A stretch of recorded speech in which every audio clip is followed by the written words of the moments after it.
Everyone, welcome to Hariom classes for maths. मैंने एक बार आपको कहा था, याद कीजिए, कि शब्दों की मार बच्चों पे सबसे ज्यादा पड़ती है। और अगर शब्दों की मार वर्ड प्रॉब्लम से पढ़े तो बच्चे बहुत ज्यादा घबराते हैं। मैंने अक्सर बच्चों को देखा है कि वो जो वर्ड प्रॉब्लम्स होती हैं, शब्द वाले क्वेश्चन होते हैं, उनसे बेहद डरते हैं। और डरने का कारण यह है कि वो क्वेश्चन नहीं समझना चाहते। वो आंसर तो करना चाहते हैं लेकिन क्वेश्चन नहीं समझना चाहते। मैं आपसे एक बात कहूं, अगर आपको क्वेश्चन समझना है तो सबसे पहले उस क्वेश्चन को छोटे छोटे पार्टों में डिवाइड कर दीजिए और आंसर करने से पहले क्वेश्चन को ही समझिए। यह बेहद जरूरी है। जैसे अब हम वर्ड प्रॉब्लम्स पर चल दिए हैं, क्वेश्चन नंबर 4। इसमें हमें इसको सॉल्व करना है। The sum of the reciprocal of Rahim's age 3 year ago and 5 year from now is 1/3. Find his present age. अब क्वेश्चन को तोड़ते हैं। पहले सबसे पहले हम देखते हैं फाइंड क्या करना है। उस his present age मतलब उसकी प्रेजेंट एज फाइंड करनी है। अब हमें इस एज को फाइंड करने के लिए कुछ कंडीशन दी होंगे। क्या कंडीशन है? The sum of the reciprocal, मतलब रेसिप्रोकल का सम करना है। रेसिप्रोकल होता है 1/, में नीचे लिख के किसका रेसिप्रोकल करना? ऑफ रहीम से एज, रहीम की एज का। 3 year ago and 5 year from now, मतलब अब इस समय से 3 साल पहले की एज और इसी समय से 5 साल बाद की एज का सम करना है। और वो क्या होगा? इज 1/3। वो 1/3 है, ये उसने बोला है। चलो देखते हैं। मान लिया कि रहीम की प्रेजेंट एज x है। हमने ये कहा कि उसकी प्रेजेंट एज x है, तो 3 साल पहले उसकी एज क्या होगी? 3 साल पहले उसमें जो अब एज है उसमें 3 कम होगी। ये साल होगी कि नहीं होगी? बिल्कुल इतनी ईयर होगी। और 5 साल बाद उसकी एज क्या होगी? 5 साल बाद उसकी एज x + 5 होगी कि नहीं होगी? मेरे हिसाब से तो होगी और मुझे लगता है आपके हिसाब से भी होगी।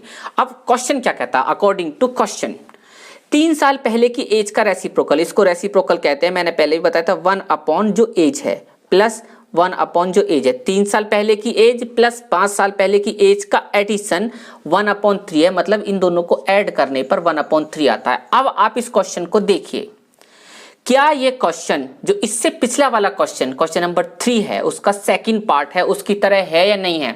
अब इसको आगे सॉल्व हम उसकी तरह करेंगे। हमें ये कंडीशन लानी थी, ये ला चुके हैं। अब इसको आगे सॉल्व करें।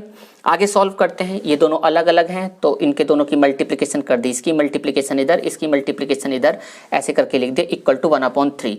अब यहाँ ब्रैकेट खोले। पिछले वाले क्वेश्चन में तो यहाँ पे माइनस था और यहाँ पर प्लस है। प्लस होने पर ब्रैकेट के अंदर कोई से फर्क नहीं पड़ेगा, यहाँ ऐसे लिख दिया। अब यहाँ x की x के साथ मल्टीप्लाई करेंगे x², x की 5 के साथ मल्टीप्लाई करेंगे 5x, -3 की x के साथ मल्टीप्लाई करेंगे तो -3x, और -3 की 5 के साथ मल्टीप्लाई करेंगे तो -15 = 1/3। अब ऊपर वाला ये x है और ये x है, दोनों प्लस के हैं, 2x हो जाएगा। ये 5 है, ये -3 है, प्लस का 2 हो जाएगा। नीचे x² और कोई टर्म नहीं तो x², प्लस का 5 और माइनस का 3, प्लस का 2x -15 = 1/3। क्रॉस मल्टीप्लिकेशन कर दो। क्रॉस मल्टीप्लिकेशन की 1 की किसी के भी साथ मल्टीप्लाई करें, वैसे मैंने यहाँ करके दिखाया है। इसकी इसके साथ मल्टीप्लाई, इसकी इसके साथ मल्टीप्लाई, इसकी इसके साथ मल्टीप्लाई करोगे 6x, इसकी इसके साथ मल्टीप्लाई करोगे 6। अब 1 की किसी के साथ मल्टीप्लाई करोगे वो ऐसे ही आ जाएगा। इसको सॉल्व करो। सॉल्व करने के लिए वहां से जी आप उधर जाइए, ये उधर गए, उधर जाते ही ये माइनस के हो गए। आगे सॉल्व करो। x² का कोई और टर्म नहीं है तो x², ये x का टर्म है, ये भी x का टर्म है, ये प्लस का 2x है, ये माइनस का 6x है, माइनस का 4x, माइनस का 15, माइनस का 6, दोनों ही माइनस माइनस के हैं, दोनों ऐड हो जाएंगे, माइनस का 21। अब इस क्वेश्चन को देखो, यहाँ पर आप फैक्टराइजेशन मेथड से भी कर सकते हैं, लेकिन मैं इसको क्वाड्रेटिक फॉर्मूले से ही कर रहा हूँ। मैं इसका कंपैरिजन करूंगा। सबसे पहले इसको यहाँ लिख दिया, इसका कंपैरिजन किया, ABC लिख दिया। ये A हो गया, ये B हो गया और ये C हो गया। B और C और A, ये D को प्रकट करा, D का आह्वान किया, D आए, B² - 4AC के रूप में उतर कर आए। जैसे ही वो उतर कर आए, B की वैल्यू, A की वैल्यू और C की वैल्यू रखनी शुरू कर दी। ये है B की वैल्यू, ये है 4, A की वैल्यू 1 और C की वैल्यू -21। जब आप इसकी मल्टीप्लाई करोगे तो पूरा नंबर माइनस का आएगा और वो माइनस का 84 होगा। वो माइनस का 84 इस वाले माइनस को प्लस कर देगा। और किसी भी नंबर का स्क्वायर, वो नेगेटिव नंबर हो या पॉजिटिव नंबर हो, वो पॉजिटिव ही आता है, तो 16 प्लस 84 दोनों को ऐड करोगे तो 100 आएगा। इसका मतलब ये 0 से बड़ा है। हमें पता है जब ये जो b स्क्वायर माइनस 4ac जिसको हम d मानते हैं, 0 से बड़ा आता है तो दो अलग अलग रूट निकलते हैं। अगर 0 आता है तो दो इक्वल रूट निकलते हैं, और नेगेटिव आता है तो रूट्स नहीं निकलते। तो यहाँ पर तो रूट निकलेंगे। आवाहन किया उस फॉर्मूले का जिससे रूट्स निकलेंगे। x equal to minus b plus minus under root d upon 2a। Under root d क्या है? अंडर रूट डी तो 100 है, d की वैल्यू है 100, अंडर रूट डी की नहीं, d की वैल्यू है 100, तो 100 रखी, b की वैल्यू रखी और ये सब वैल्यू यहाँ पुट कर दी। इससे क्या होगा? x equal to 4 plus minus 10 upon 2। अब हमारे पास दो रूट्स होंगे, इसके रूट्स निकालते हैं। x equal to 4 plus 10 upon 2, 14 upon 2 equal to 7। x equal to 4 minus 10 upon 2 minus 6 upon 2 equal to minus 3। x क्या है? x हमने माना है उसकी परसेंटेज।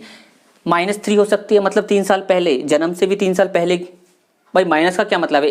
1 ईयर का क्या मतलब है? 1 का मतलब होगा 1 साल का, 2 का मतलब 2 साल का, 0 का मतलब 0 साल का। -3 का क्या मतलब है? जन्म से भी 3 साल पहले। ना ना, ऐसा कुछ ना चले।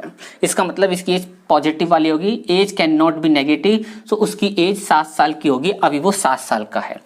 अब आपको करना ही करना है। मैंने अक्सर देखा है बच्चे नहीं करते और मुझे बताते भी नहीं है, ये अच्छी बात नहीं है।